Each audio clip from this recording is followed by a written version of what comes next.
following podcast contains mature language and discussions that are not suitable for younger audiences. The opinions voiced in this podcast are our own. We are not experts on the topic we present, but have conducted our own research. Listener discretion is advised. On November 11th, 1975, a Canadian Air Force base in Falconbridge, Ontario picked up an unidentified object on their radar. Not only was this object detected by radar, but people could see it from the ground as well. 2 fighter jets were scrambled to intercept the object, but were unsuccessful. This case is important and more than a hoax, as the witnesses involved here were highly credible military personnel and police officers. But what exactly did they see? In this episode, we're going to discuss what happened the night of November 11th, what the object in the sky was believed to be, and the fact that there were numerous other sightings in the days leading up to the event. Welcome to the Strange and Undecided podcast.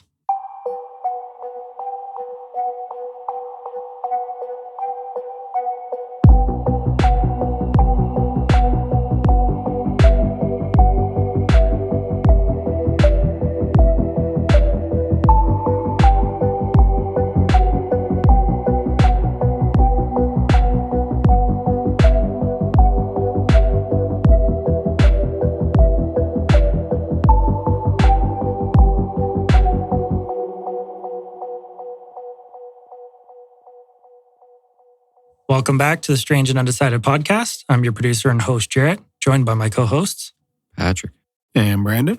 Welcome back, guys. So this week we've got a UFO episode. Have either of you heard of Falconbridge? No, I was just about to ask you whereabouts. You say Ontario? It's Ontario. It's Sudbury. Okay. What about you? Have you heard about this case? I know nothing about the case, so I'm excited to get into the details. Let's do it. All right. Without further ado, this is the Falconbridge UFO incident.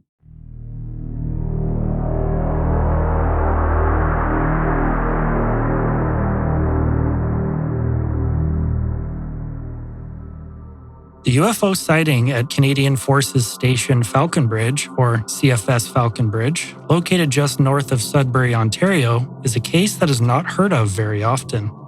Initially, when you hear Falconbridge, some of you may think of the Falcon Lake incident. And while it may be known as one of Canada's most famous cases, this case is much different. Where the Falcon Lake incident was viewed by only one man primarily, the Falconbridge incident was witnessed by many. It also involved simultaneous radar and visual sightings by military personnel, police officers, as well as civilians. The case stands out due to the volume of witnesses, the radar data, official documentation, and military response involving the North American Aerospace Defense Command, or NORAD, and military fighter jets sent by the United States. Sudbury, or Greater Sudbury, is located in northeastern Ontario. Its population is just shy of 170,000 and is sized at 3,168 square kilometers, making it the largest geographical municipality in Ontario and the second largest in Canada. The city is known for its plethora of lakes as it contains a total of 330. It also contains the world's largest lake contained within a city, Lake Wanapitei. Greater Sudbury is also known for its mining activity, in particular nickel. In 1964, a 9-meter replica of a 1951 Canadian nickel was constructed and has served as a tourist attraction. What's the significance of 1951? So the nickel was chosen, the 1951 in particular, to commemorate the 200th anniversary of the isolation of nickel as a metal to show where Sudbury's wealth came from. Was the nickel made out of nickel? Stainless steel. No fun. The nickel is located at the Dynamic Earth Science Museum in Sudbury. The city also has a reputation as being a hotbed for UFO sightings, with over 70 being reported from 1900 to 1970, and many more since then, like the one this episode is about. What do you think makes it a hotbed? So for context, approximately 1.85 billion years ago, there was a large meteorite that impacted what we know as Sudbury today. So it caused a massive crater, which is now known as the Sudbury Basin. So the asteroid deposited the nickel? Yeah. There's that, but there's also the potential that this is a resource potentially UFOs want, and they're drawn to that area because it's centralized to Sudbury. Hmm. Is nickel found anywhere else on Earth in this abundance? Because it'd be interesting to see if that place has similar amounts of UFO sightings. It's probably not populated. If they're mining it, like there's probably not a lot of people living there because they're mining it. The largest known nickel deposit in the world is located in Indonesia, specifically in the Wida Bay project in Maluku.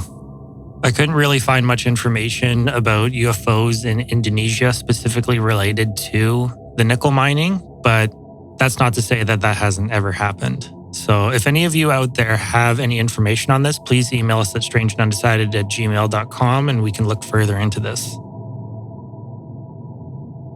So it's important to note the point in history that this sighting occurred. The mid-1970s were marked by the Cold War and tensions were high between the Soviet Union and the United States.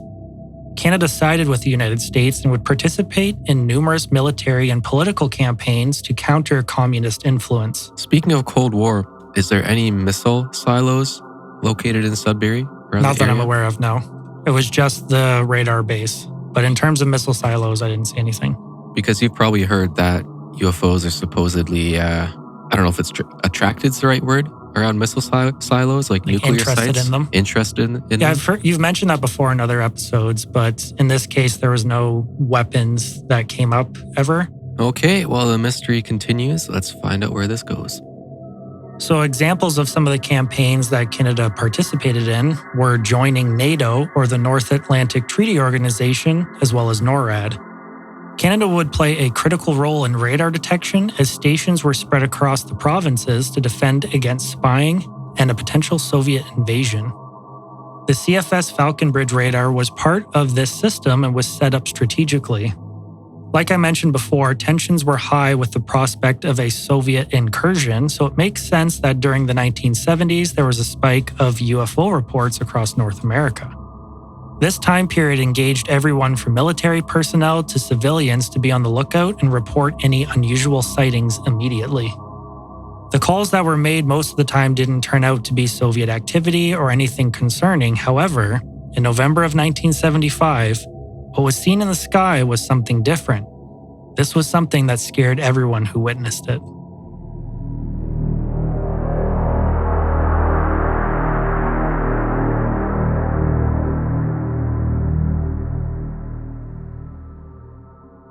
The event began in the early morning of November 11th, 1975.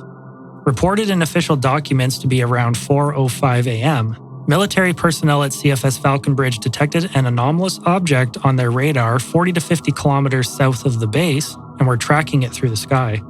The object appeared to be traveling at extremely high altitudes ranging from 25,000 feet all the way up to 72,000 feet. What caught the attention of radar operators was not just the fluctuation in altitude, but how the object was more than just a momentary blip on their radar. For context, what's the altitude of a missile? If it's coming from Russia, if they're trying to detect these things, like... It really depends on the missile that's launched. It can range greatly from mere meters off the ground all the way up to thousands of kilometers, so it really depends. Yeah, because I'm just wondering if they potentially thought this could have been a missile. Oh yeah, 100%. But I think, to be honest, they were probably on the lookout for anything suspicious. It didn't matter about reaching a criteria of, oh, it's at this altitude or it looks specifically like this. Anything was fair game. Well, hopefully they had some of their best operators working that day, not somebody who just immediately hits the nuclear button, thinks it's a war. The detection of the object on the radar screen was consistent and the signal was strong. This not only indicated that there in fact was an object in the sky, but that it was large in size. This was no ordinary radar glitch. Multiple sensors and highly trained operators were picking up on something real, visible, and persistent. At around the same time the radar operators were observing their screens, several other personnel on the base were able to visually observe the object in the sky. They described it as a bright object much like a star, but much closer to them. Some were looking at it with binoculars and noted that the object seemed to resemble a sphere and was rotating. They estimated the size of the object to be 100 feet in diameter. The appearance of the object's surface was described as gray with an almost crater-like appearance. Radar operators continued tracking the object, which was observed over an extended period of time. It wasn't moving very fast. A lot of people saw it stationary, slowly moving, and then other people also reported it as moving erratically. This was highly unusual, and combined with visual confirmation, they were able to rule out common explanations such as weather balloons, birds, or other known aircraft. NORAD was contacted by the base explaining the situation and what people were looking at. This radar data was considered credible enough to NORAD and was treated with a high degree of urgency. Now that NORAD was involved and taking it very seriously, the incident morphed from a local matter to one of international military interest. This wasn't the only report, though. In the weeks leading up to the event, there was a surge of reports of strange sightings in the sky. On November 11th, people had already called in claiming to see something in the sky, and when the radar operators contacted NORAD saying the same thing, they got serious quickly. In a matter such as this, it was standard protocol to scramble jets to intercept the potential threat. 2 F-106 interceptor jets from the 171st Fighter Interceptor Squadron at Selfridge Air National Guard Base in Michigan were dispatched. That's a mouthful. All the way from Michigan? Yeah. To get... Oh. Yep. By the time JL-08 and 9 took off, those are the 2 fighter jets, 5 hours had passed since CFS Falconbridge spotted the anomaly. The fighter pilots arrived at the area, but were unable to make visual or radar contact with the reported object. Despite the jets not seeing anything and flying in otherwise clear skies, the Falconbridge radar station was still reporting the object at 26,000 feet. Where was the object?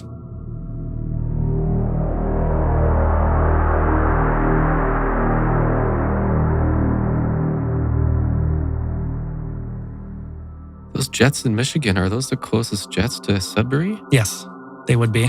It probably wouldn't take them very long to get to Sudbury either. Makes me really confident in our defense response. Like, if this was a missile attack, it took them 4 hours to get here from Michigan. 5 hours. Yeah, but then the more interesting question is, where was the craft? During the 5 hours before the jets were deployed to intercept, more people were witness to the spectacle in the sky. Civilian sightings started coming into police stations in the area. Around 3 a.m., which is before CFS Falconbridge reported the event, 6 nurses at Pioneer Manor in Sudbury observed a bright object hovering above Sudbury Stadium. They then witnessed the object shoot off straight up into the sky. They reported the sighting to the Sudbury Regional Police, and they were still able to see the object when they arrived at 4:55 a.m. So almost 2 hours later, and they could still see it. The constables that arrived observed a total of 4 objects in the sky. 3 of the objects remained stationary while the 4th one was moving around in a somewhat erratic pattern. At 5 a.m., constables Keebles and Whiteside of the Sudbury Regional Police spotted, with binoculars, a cylindrical-shaped object with intense beams of light being emitted from it. The object was traveling in circles and, according to the officers, came fairly close to them. A total of 7 OPP or Ontario Provincial Police officers observed unidentified objects. One officer stated that they witnessed a total of 4 spread out across the sky, with some being more dull and others being very bright. Some officers were even in pursuit of the objects. They described circular, pulsating lights maneuvering silently in the sky and believed them to not be of this earth.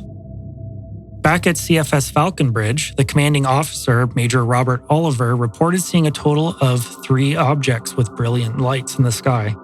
He took 3 snapshots with his Brownie camera, which at the time was a very inexpensive camera, designed to be able to capture everyday moments in the blink of an eye. But nobody knows what happened to those pictures, or even if it worked. This account came from a top-secret logbook document from the National Archives of Canada that was released to the public. All in all, there were too many witnesses to this event to be considered a fluke or a lie.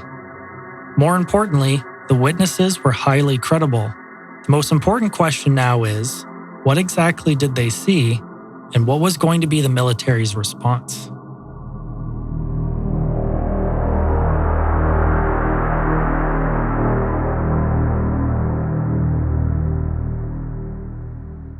What would be your response, Brandon, to seeing these crazy objects? Would you freak out? Yes. Or would you be intrigued? Freaked out at the beginning, but then it's not like it was there for a second, then left. It was hovering around. It was trying to do something. Yeah, they're just So hanging out. That would be the intriguing part. Right? If they're there for hours and clearly they're not hurting you, it would just be fascinating. Like they're observing, right? Like if they wanted to take out that Falconbridge, couldn't they just use like an EMP type of thing? Like, Well, that was like the Hotel Bonaventure case that we covered last year, or in last season, where allegedly this craft hovered over top of a military base and shut it down entirely and shut down the electrical grid going to the base itself. yeah, because if they know that that's the threat, take it out, go and observe or whatever you want to do. The other thing too is CFS Falconbridge didn't have any like missile silos like we were mentioning before. It didn't have any large weapons that could cause any damage. There would be no need to shut them off because they're not a threat. What was at Falconbridge specifically? Just a radar station. There was no military bases around? Well, that was the military base, was the radar station. Oh, okay. On November 13th, 1975, NORAD issued a rare press release acknowledging that an incident took place near Sudbury, Ontario. The release confirmed that the radar station at Falconbridge had tracked an object and that military personnel had observed the object visually in the sky. No way. The public admission was unexpected as well as unusual. This coming at a time when military agencies were often downplaying or flat out denying UFO sightings and encounters. However, it is believed that NORAD had no other choice due to the sheer volume and consistency of the reports. NORAD had to say something and it had to be genuine. What did NORAD use to describe the object? Did they say UFO? They acknowledged it as an unidentified flying object. Despite acknowledging that the event happened, NORAD concluded that there was no definitive explanation and ceased further public investigation. To many people, this was basically NORAD's way of saying, yeah, we saw something, we don't know what it was, and it probably wasn't from around here, but we don't know anything. So as you can tell, the event fizzled out over time and interest dwindled, but some people still wanted to know the truth. This case became very controversial and polarizing. The amount of theories and explanations for the incident varied greatly since the public was not provided with a definitive explanation. Coming from both a believer and a skeptic viewpoint, we're going to look at some of these theories and explanations to see which one might be more plausible. For starters, it is important to keep in mind that at this time in North America, UFO reports were exponentially increasing, as I had mentioned before. It was at the peak of UFO interest and people were very invested in trying to figure out the phenomena. To add to that, as I mentioned before as well, this event happened during the Cold War, so tensions were high and military and civilians were on the lookout for any unidentified aircraft. With this heightened level of paranoia, if you will, people were on edge and might report anything they see and mistake it. However, this case was different in the fact that so many people reported seeing a similar thing, and the duration of the event lasted around 6 hours. So now let's get into those theories.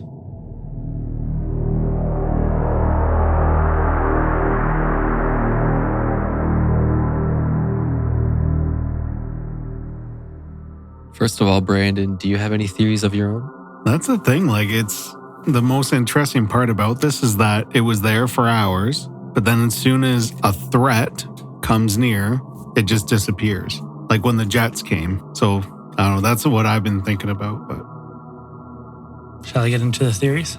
Let's get into it. Theory number 1. Some skeptics suggested that the object seen in the sky that night might have been a planet. They offered the explanation that what people were seeing that night was in fact Jupiter and Venus. During that month, Jupiter was the evening star, and Venus was very bright due to its location in the sky that night. One of these two planets could account for the bright sphere-like object seen in the sky. To counter this, UFO researchers pointed out the fact that there are real documents that support the fact that the object wasn't stationary like a planet would be.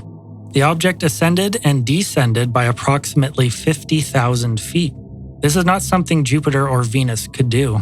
Yeah, I'm sorry. Whoever put this theory forth, there's not a single person on this planet that would mistaken this object for Venus. Well, the guy's name is Phil Klass that came out with this, and he's kind of the UFO debunker go-to guy. And this was also the theory that was accepted by NORAD as well. Probably the most notable point, how could radar pick up a planet? There was no explanation for this. Also, people looking through binoculars could see the rotation of the object and estimated it at 100 feet in diameter. While it would be incredibly difficult to estimate size through binoculars, the rotation of the object as well as the high altitude changes render the planet argument inadequate. And speaking of that debunking guy, to be a true skeptic, I believe you also need to be open-minded. But I don't think this guy trying to debunk things is open-minded. I don't know too much about him. I didn't research too much, but from what I read, he was just saying it's nothing. So I don't know. He could be that kind of person that just is trying his best to debunk any kind of sighting, saying it's stupid. But I would hope, like you said, that people in that kind of situation would be more open-minded. Yeah, I want somebody impartial trying to give me an explanation of these things. Well, that's why it's so exciting, like in current times, to have scientists like Hal Puthoff or Gary Nolan, highly respectable scientists. I believe that's the impartiality that we need. Modern-day explanations noted that the night sky was full of scattered clouds, which would have interrupted observation of these objects as well as blocked the light coming off the objects, giving the impression and illusion that they were changing in light intensity and even moving erratically. So this is a well-documented illusion of the sky, atmospheric illusion, if you will, that gives the impression that stuff's moving when it's actually stationary. I see. Some sort of like light diffraction off the clouds? Yeah, exactly. All right, next theory. Weather balloons. This is probably the most cliche and typical explanation for UFOs, so it's no surprise to see it here again. Gee, thanks, Roswell.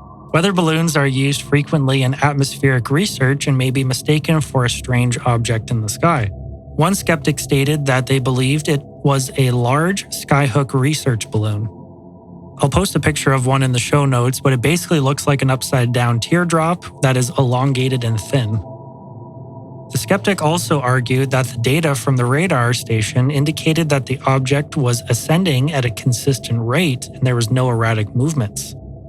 To counter this, there was no documentation of a skyhook balloon going up during that time, and you'd think the military would be aware of such an event.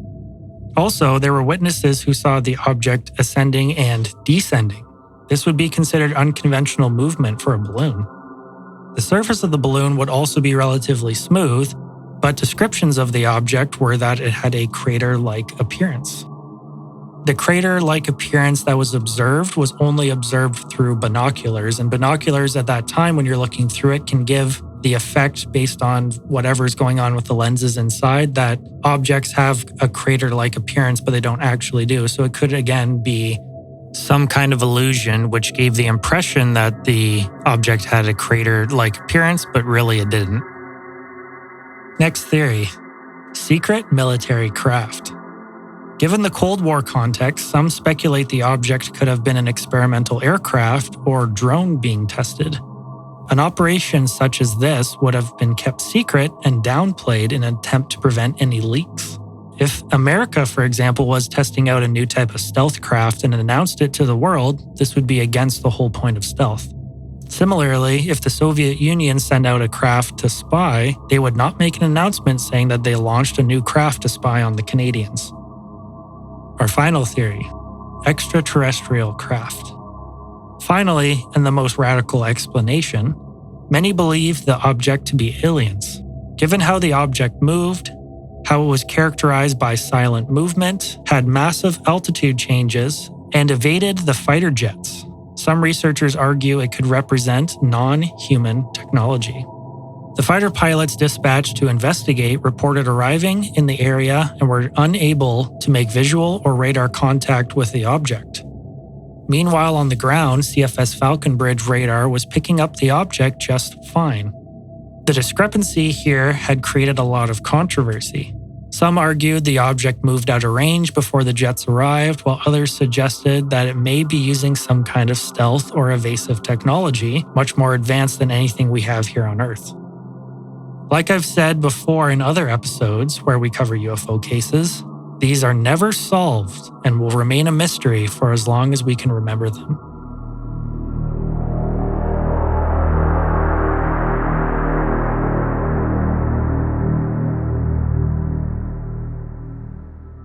Years passed after the 1975 incident, and in 1986, the Department of National Defense decided it was time to downsize and close CFS Falconbridge. The base was sold in 1987 to the highest bidder. Pine Ridge Developments, a private real estate company, acquired the property for $1.9 million, which is roughly $5.3 million today. The base was converted into rental housing using some of the existing structures, while other structures were torn down or were not utilized at all and have been rotting away since. Certain buildings are still able to be viewed today, but it is a shell of what it used to be. The Falconbridge incident remains one of the most polarizing UFO cases in Canadian history. Many prominent UFO researchers even believe this event was nothing more than a misidentification, and the incident is much less mysterious than it seems to be. So you see there's vastly different sides to this. So, for example, there's a great book called The Canadian UFO Report, The Best Cases Revealed. So I've talked about this specific book in other cases before. So Chris Rutkowski, we've talked about him many times before. He wrote an entire chapter on this, actually. And he doesn't believe that the Falconbridge UFO incident was real, that it was a misidentification, and due to what was going on in the area at the time, people were assuming and thinking that it was a UFO based on kind of the paranoia in the area at the time. What does he think it was? He doesn't really say it's anything specific whatsoever. He kind of leaves it open-ended, so there's no real answer to what it is. But he doesn't believe it's an actual UFO case. Well, a misidentification on the radar would explain why the pilots wouldn't have seen this object themselves. For sure. I just think the fact that so many different people that were credible here saw it, military personnel who aren't going to BS that kind of stuff, police officers, same thing, and then the fact that they had radar data to also back it up. The only thing missing here is the visual proof, so like photographs or video.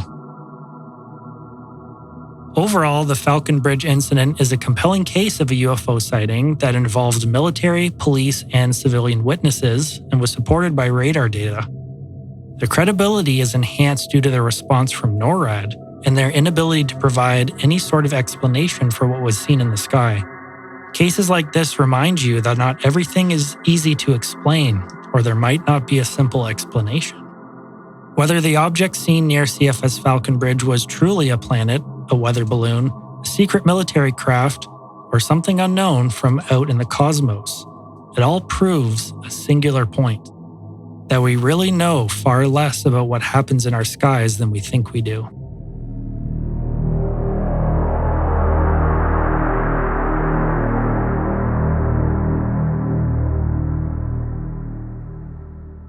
Branching off that last point that I just made, the biggest mistake you can make is thinking that you know everything.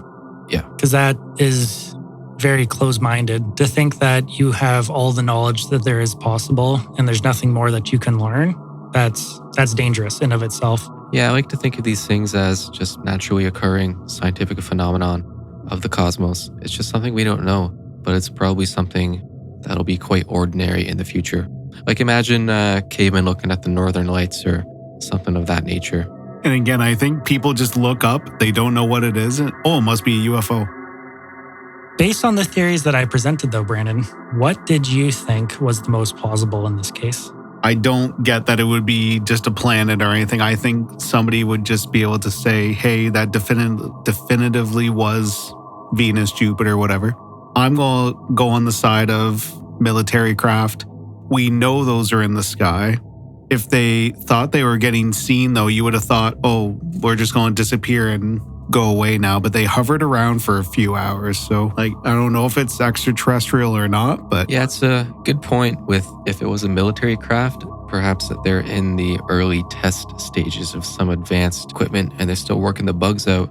That's why it's not well cloaked or but whatever. it's hard though because they want to be stealthy, right? But then a military personnel can't just come out and say, "Hey, this is what it was." It's like if that was a military craft, then just come forward and just say what it was. Especially if this proprietary technology is something that's still used today that is stealth and has not been released to the public in any fashion. So Pat, based on those theories that I presented, which one do you think is the most plausible?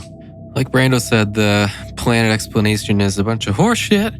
So it's more likely to be military, or one term that I've been hearing a lot lately is non-human intelligence. So it's not saying aliens, it's not saying UFO, but it's just saying something that's intelligent, that's not us. I'm going to have a slight variation to the theory of what I think actually happened. What was seen that night was definitely not as dramatic as what people made it out to be, from what I've read anyways. But I do think that leading up to the case, so one detail that I left out that I forgot to tell you guys, in a few weeks before this event happened, there was a UFO special that was aired on TV. And as soon as that finished airing, all these UFO reports started coming in.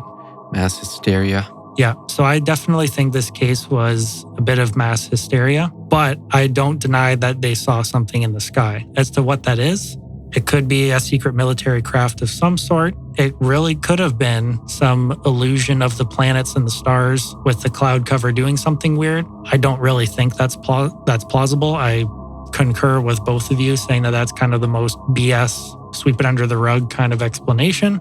But yeah, I definitely think this case was enhanced by mass hysteria for sure. The two things that keep coming up for me are the sporadic movement of it going up and down, like 25 to 50,000 altitude. I'm not saying that a military grade craft can't do that. I'm sure they can, but that keeps coming up. And then that it just disappeared. That's what puts me out for hope, I guess. And that little chunk of data for me personally is what kind of scoots that theory out of the way even more, the theory of the planets, because what can ascend and descend that drastically in a fairly short amount of time, to be perfectly honest. That's 50,000 feet, which is an incredible distance. So how do you explain that? There has been zero explanation for that whatsoever, which makes me think, it could be a military craft of some sort testing out, it could have been drones. Yep.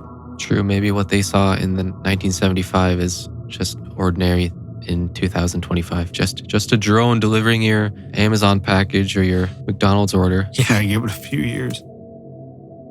All right, are you guys ready for some trivia? Yeah, I'm going to take you down. You beat me last week, so got to even up the score. Brando is sitting at 3 wins. Pat is sitting at 2. Although you did take me out in the first UFO I did. trivia. Let's see if you can do it again. Shameful on me. Let's do it.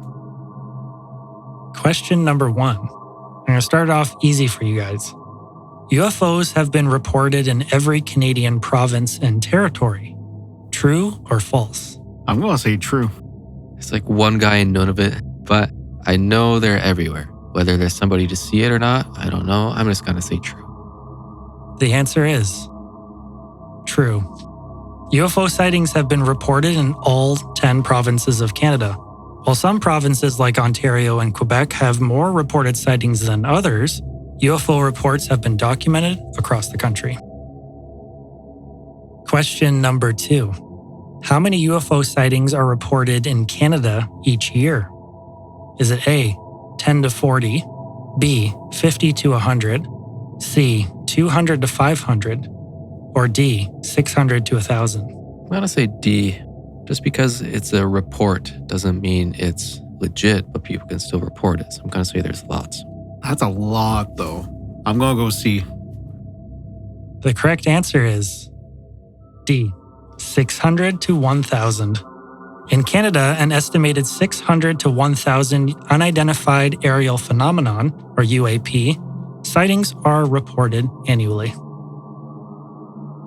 All right, number 3. What percent of Canadians truly believe that Earth has been visited by aliens? Is it A, 5%, B, 11%, C, 23%, or D, 62%? C. I'm going to go B.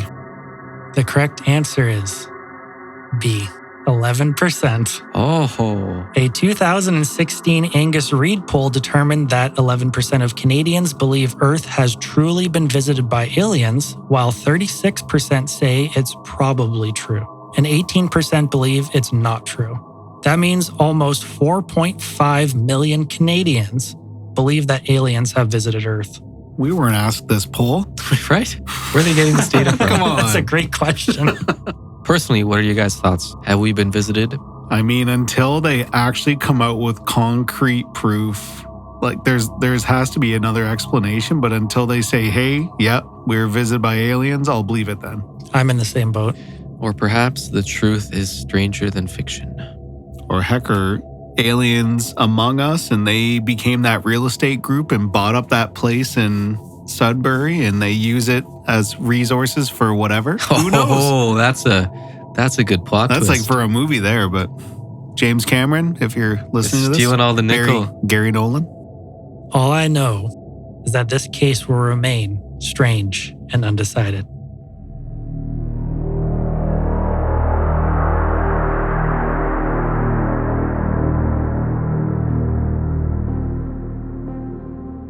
All right, so that's going to end the podcast for the night. If you have any ideas or want your story featured on the show, please email us at strangeandundecided@gmail.com. As always, thanks for listening. And good night.